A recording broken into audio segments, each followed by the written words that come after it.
UI movie ನೋಡ್ಕೊಂಡು ಬಂದೇನೆ. ನನಗೆ review ಮಾಡ್ಬೇಕಂತಿದ್ದೇನೆ. ಒಂದು ಹಾಫ್ ಆನ್ ಅವರ್ ಬೇಕು. ನನಗೆ ತುಂಬಾ ತಲೆನೋಯ್ತಾ ಇದೆ. ಹಾಫ್ ಆನ್ ಅವರ್ ನಿದ್ದೆ ಮಾಡಿ ಟೀ ಕುಡಿದು ಆಮೇಲೆ ರಿವ್ಯೂ ಮಾಡ್ತೇನೆ. ದಯವಿಟ್ಟು ನೋಡಿ. ಸತ್ಯಂ ಶಿವಂ ಸುಂದರಂ. ನಾನು ಸಖತ್ ಹರಿಶ್ಚಂದ್ರ. ನಾನು UI ಮೂವಿ ನೋಡಿ ಬಂದು ನನಗೆ ನಿದ್ದೆ ಬರ್ತಾ ಇದೆ, ತಲೆನೋವು ಆಗ್ತಾ ಇದೆ. ನಿದ್ದೆ ಮಾಡಿ ಆಮೇಲೆ ಟೀ ಕುಡಿದು ಮೂವಿಯನ್ನು ರಿವ್ಯೂ ಮಾಡ್ತೇನೆ ಅಂತ ಹೇಳಿದ್ದೆ. ಆವಾಗಲೇ ನಿಮಗೆ ಅರ್ಥ ಆಗಿರ್ಬೇಕು ಮೂವಿ ಹೇಗಿದೆ ಅಂತ ಹೇಳಿ. ಸಿನಿಮಾ ಶುರುವಾಗುವ ಮೊದಲು ಸ್ಕ್ರೀನ್ ಮೇಲೆ ಒಂದು ಟೈಟಲ್ ಬರುತ್ತೆ. ಅದರಲ್ಲಿ ಬರೆದಿರುತ್ತಾರೆ, ನೀವು ಬುದ್ಧಿವಂತರಾಗಿದ್ರೆ ಈಗಾಗಲೇ ಥಿಯೇಟರ್ ಬಿಟ್ಟು ಹೊರಟೋಗಿ, ಒಂದು ವೇಳೆ ದಡ್ಡರಾಗಿದ್ರೆ ಸಂಪೂರ್ಣವಾಗಿ ಮೂವಿ ನೋಡಿ ಅಂತ ಹೇಳಿ. ಆವಾಗಲೇ ನನಗೆ ಮನಸ್ಸಲ್ಲೊಂದು ಸ್ಟ್ರೈಕ್ ಆಯ್ತು. ಉಪೇಂದ್ರ ಅವರು ತಮ್ಮನ್ನು ತಾವು ಖಂಡಿತವಾಗ್ಲೂ ಅತೀ ಬುದ್ಧಿವಂತರಂತ ಅನ್ಕೊಂಡಿದ್ದಾರೆ. ಮೂವಿ ಪೂರ್ತಿ ನೋಡಿದ ಮೇಲೆ ನನಗೆ ಇದು ಖಾತ್ರಿ ಆಯ್ತು.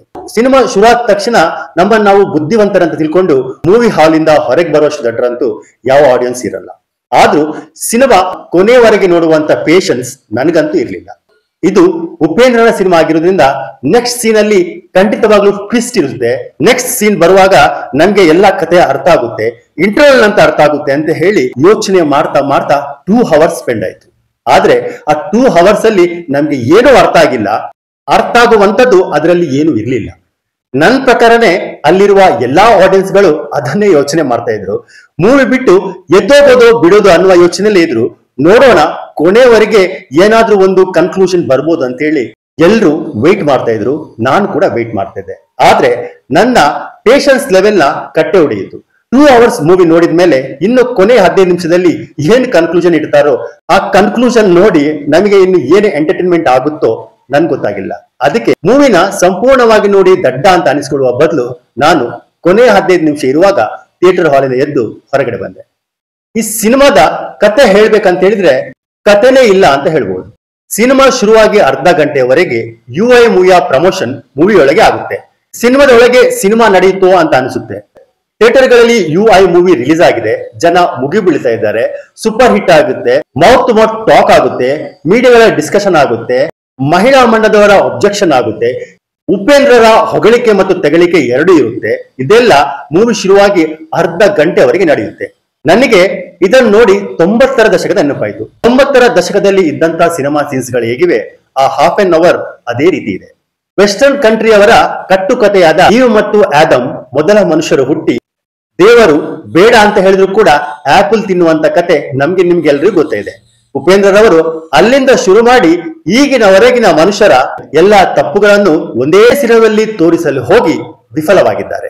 ಸಮಾಜದಲ್ಲಿ ಸುಧಾರಣೆ ತರುವಂತಹ ಸಬ್ಜೆಕ್ಟ್ ಇಡುವುದು ಒಳ್ಳೆಯದೇ, ಆದ್ರೆ ಆ ಸುಧಾರಣೆ ತರುವಂತಹ ಸಬ್ಜೆಕ್ಟ್ ಅಲ್ಲಿ ಎಂಟರ್ಟೈನ್ಮೆಂಟ್ ಇರಬೇಕಾದದ್ದು ಮುಖ್ಯವಾದದ್ದು. ಅದಿಲ್ಲಿ ಮಿಸ್ಸಿಂಗ್. ಇಲ್ಲಿ ಎಂಟರ್ಟೈನ್ಮೆಂಟ್ ಗಿಂತ ತಲೆನೋವೇ ಜಾಸ್ತಿ.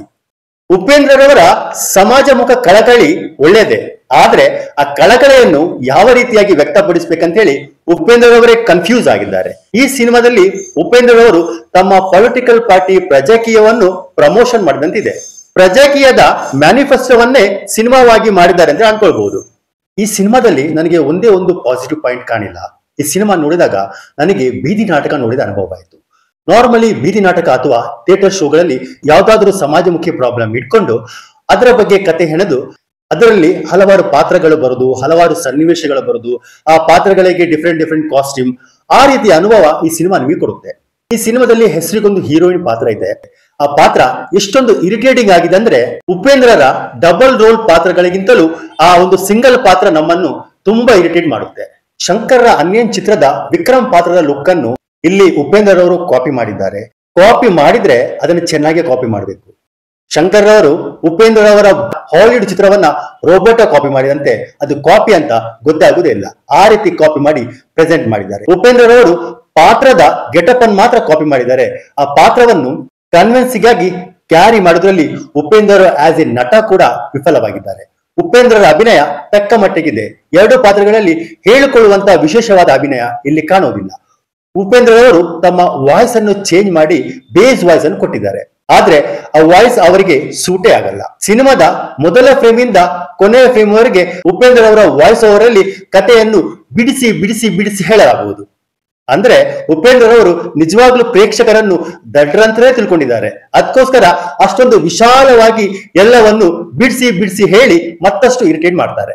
ಈಗಿನ ಟೆಕ್ನಾಲಜಿಯ VFX ಅನ್ನು ಇಲ್ಲಿ ಸರಿಯಾಗಿ ಬಳಸಿಲ್ಲ ಅಂತ ನಾನು ಹೇಳ್ತೇನೆ. ಇಲ್ಲಿ ಏನು ಸೆಟ್ ಡಿಸೈನ್ ಇದೆ ಅದು ಒರಿಜಿನಲ್ ಸೆಟ್ ಡಿಸೈನ್ ತರ ಕಾಣ್ತಾ ಇದೆ, ನನಗೆ ಅದು VFX ತರ ಕಾಣ್ತಾ ಇಲ್ಲ. ಆದ್ರೆ ಈ ಎಲ್ಲಾ ಸೆಟ್ ಡಿಸೈನ್ಗಳು ತುಂಬಾನೇ ಆರ್ಟಿಫಿಷಿಯಲ್ ಆಗಿ ಕಾಣುತ್ತೆ. ಇದರಲ್ಲಿ ಯಾವುದು ನ್ಯಾಚುರಲ್ ಆಗಿ ಕಾಣೋದೇ ಇಲ್ಲ. ಎಲ್ಲಾ ಸೀನ್ಗಳು ತುಂಬಾನೇ ಆರ್ಟಿಫಿಷಿಯಲ್ ಆಗಿ ಕಾಣುತ್ತೆ. ಅಮೀರ್ ಖಾನ್ ಈ ಮೂವಿನ ಪ್ರಮೋಟ್ ಮಾಡಿದ ವಿಡಿಯೋವನ್ನು ನಾವೆಲ್ಲ ನೋಡಿದ್ದೇವೆ. ಅಮೀರ್ ಖಾನ್ ರವರು ಈ ಮೂವಿ ನೋಡಿದ್ರೆ ನೇಣು ಹಾಕೊಳ್ಳೋದಂತೂ ಗ್ಯಾರಂಟಿ. ಜಸ್ಟ್ ಕಿಡಿಂಗ್, ಯಾಕಾದ್ರೂ ಈ ಮೂವಿಯ ಪ್ರಮೋಷನ್ ಮಾಡಿದೇನೋ ಅಂತ ಅನ್ಕೊಳ್ಳೋದಂತೂ ಗ್ಯಾರಂಟಿ. ನಾನು ಈ ಮೂವಿಯ 15 ನಿಮಿಷಕ್ಕಿಂತ ಮೊದಲೇ ಥಿಯೇಟರ್ ಹೊರಗೆ ಹೊರಗೆ ಬಂದೆ. ಆ 15 ನಿಮಿಷದಲ್ಲಿ ಏನಾದ್ರೂ ಎಕ್ಸ್ಟ್ರಾರ್ಡಿನರಿ ಇತ್ತಾ ನೋಡಿದವ್ರು ಹೇಳಿ. ನಾನು ಏನಾದ್ರೂ ಮಿಸ್ ಮಾಡ್ಕೊಂಡ ಅಥವಾ ನನ್ನ ರಿವ್ಯೂ ತಪ್ಪಾಗಿರ್ಬೋದಾ ನೋಡಿದವರು ಕಮೆಂಟ್ ಮಾಡಿ ತಿಳಿಸಿ. ನನಗಂತೂ ಈ ಮೂವಿ ಇಷ್ಟ ಆಗಿಲ್ಲ. ನನಗೆ ತುಂಬಾ ಹೈ ಎಕ್ಸ್ಪೆಕ್ಟೇಷನ್ ಇತ್ತು. ನಾನು ಸ್ಪೆಷಲಿ ಮೂವಿ ನೋಡಕ್ ಹೋಗಿರೋದು ನನ್ನ ವಾಯ್ಸ್ ಕೇಳಲು. ಈ ಮೂವಿಯಲ್ಲಿ ನಾನೊಂದು ಸಣ್ಣ ವಾಯ್ಸ್ ಓವರ್ ಕೊಟ್ಟಿದ್ದೇನೆ. ಅದೇನಂತ ಈಗ ಹೇಳ್ತೇನೆ ಕೇಳಿ. ಊಟ ಬೇಕು, ಹಸಿವು ಅನ್ನುವ ವಾಯ್ಸ್ ಮೂವಿಯಲ್ಲಿ 2 ಸಲ ಕೇಳುತ್ತೆ. ಈ ವಾಯ್ಸ್ ಕೇಳಿ ನನಗಂತೂ ಖುಷಿ ಆಯ್ತು, ಯಾಕೆಂದ್ರೆ ಈ ವಾಯ್ಸ್ ನಂದೆ. ನೀವೆಲ್ಲ ಈ ಮೂವಿ ನೋಡಿದ್ರೆ ಹೇಗನ್ಸ್ತು? ಚೆನ್ನಾಗಿದ್ಯಾ ಚೆನ್ನಾಗಿಲ್ವಾ ಕಮೆಂಟ್ ಮಾಡಿ ತಿಳಿಸಿ. ನಿಮ್ಗೆಲ್ಲ ಈ ಮೂವಿ ನೋಡ್ಬೇಕಂತಿದ್ರೆ ಖಂಡಿತವಾಗಿ ನೋಡಿ, ನಿಮ್ ಇಷ್ಟ. ಜೈ ಹಿಂದ್, ಜೈ ಕರ್ನಾಟಕ.